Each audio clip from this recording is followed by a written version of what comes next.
प्रेत। जिंदगी किस वक्त अपना रुख बदल लेगी ये कोई नहीं जानता। कब फूलों से भरी बगिया उजड़कर खाक हो जाएगी, कब मैदान बंजर रेगिस्तान हो जाएगा और कब खुशियों से भरी जिंदगी मायूस हो जाएगी ये कोई नहीं जानता।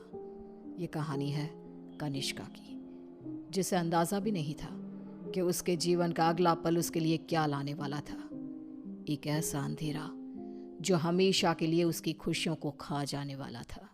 मम्मा, तुम कब से तैयार हो रही हो और कितनी देर? जल्दी चलो ना, हम लेट हो जाएंगी।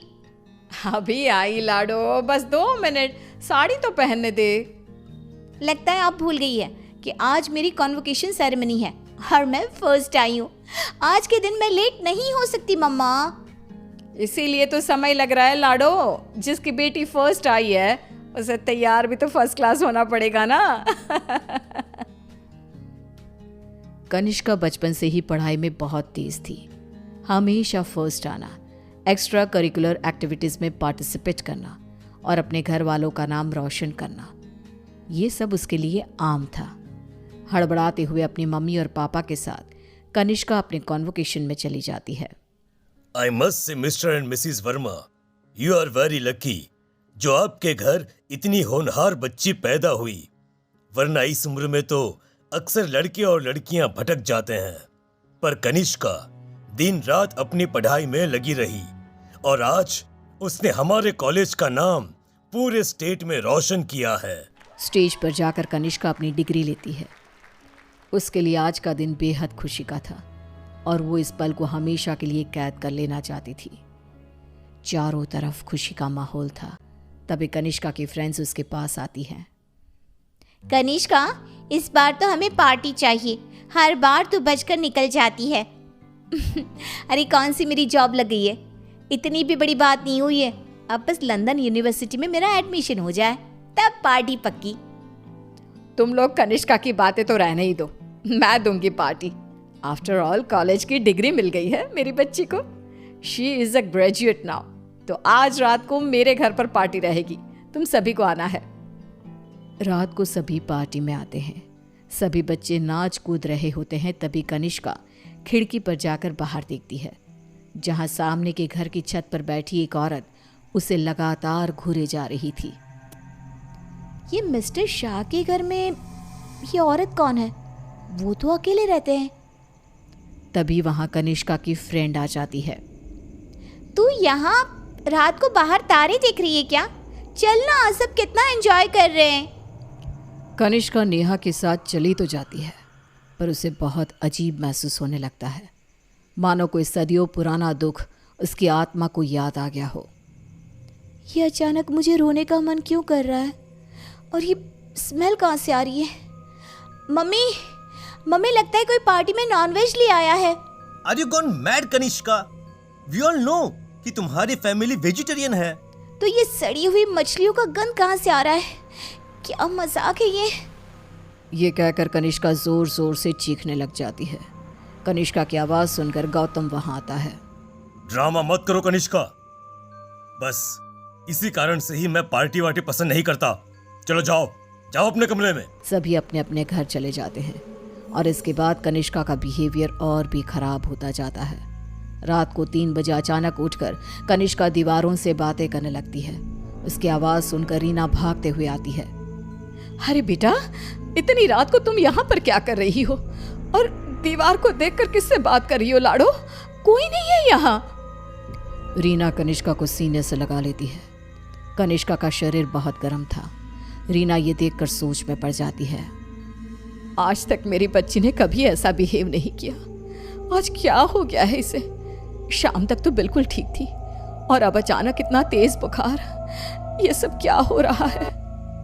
रीना भागकर थर्मोमीटर लाती है और कनिष्का का टेम्परेचर चेक करती है, पर उसका टेम्परेचर बिल्कुल नॉर्मल था। ऐसा कैसे हो सकता है? ये सब क्या हो रहा है? अचानक मेरी बेटी को किसकी नजर लग गई? रीना अपनी बेटी के साथ ही सो जाती है और अगली सुबह डॉक्टर को बुलाती है, पर डॉक्टर के टेस्ट के बाद भी सब कुछ नॉर्मल ही निकलता है। अब ये क्या नया लफड़ा आ गया है? एक और नया खर्चा। ये क्या कह रहे हैं आप? जब तक कनिष्का टॉपर थी तब तक आपकी बेटी थी और आज बेचारी बच्ची तकलीफ में है तो ये सब कहने लगे आप। रीना और गौतम में बहस हो जाती है। गुस्से में गौतम घर से बाहर निकलता है, जहां उसे पता चलता है कि मिस्टर शाह अब नहीं रहे। वो घर आकर कनिष्का के पास बैठी रीना को इस बात की खबर देते हैं, जिसे सुनते ही अब तक सोई कनिष्का अचानक मुस्कुराने लगती है और भागती हुई अपनी अलमारी खोलती है और सारे सामान को बाहर बिखेर देती है। क्या ढूंढ रही है बेटा, मुझे बता लाडो। इतने में कनिष्का के हाथ कैंची लग जाती है, जिसे लेकर वो अपने सर के सारे बाल काटने लगती है। मिल गया मम्मा, मिल गया। ये क्या किया तूने? अरे क्या हुआ है लाडो तुझे? मुझे पता, तूने कल से कुछ खाया भी नहीं। कुछ खा ले बेटा, कमजोर हो जाएगी। पेट भर गया है। कितनी उल्टियां भी की मैंने, पूरे के पूरे शाह को खाकर बैठा हूं मैं। खाकर बैठा हूँ? ये सब क्या कह रही है तू?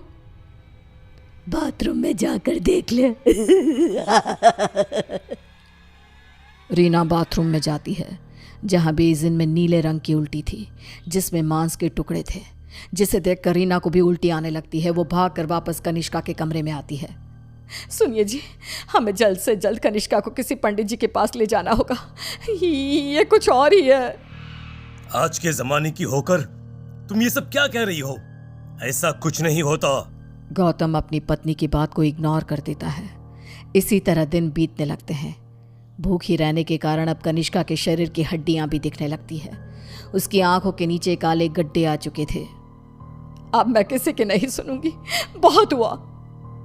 रीना अपनी जान पहचान के एक पंडित जी को अपने घर पर लेकर आती है, जो कनिष्का की हालत देखकर ही समझ जाते हैं। बच्ची की हालत बहुत खराब है, इसे मैं नहीं संभाल पाऊंगा। ये मेरे गुरुजी ही कर सकते हैं, जो कुछ ही दिन पहले साधना के लिए हिमालय जा चुके हैं। रीना हर तरफ हाथ पैर मारती है कि कहीं कोई रास्ता दिख जाए।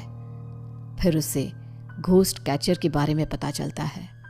डूबते को तिनकी का सहारा समझ रीना उनकी टीम को भी अपने घर पर बुला लेती है और वो लोग कनिष्का से पूछताछ शुरू कर देते हैं। क्या आई हो तुम और कौन हो?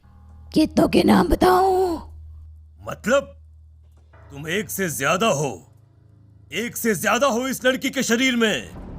बताओ बताओ कितने हो? हम 42 प्रेत हैं। कनिष्का की बात सुन वहां मौजूद सब लोग हैरान रह जाते हैं। उसके शरीर में बसे इन प्रेतों को निकालना अब किसी के बस में नहीं रह गया था। उसी शाम कनिष्का की मृत्यु हो जाती है, जिसका सदमा रीना बर्दाश्त नहीं कर पाती और सब कुछ छोड़ अपनी बेटी के साथ हुए इस हादसे के पीछे की वजह का पता लगाने निकल पड़ती है।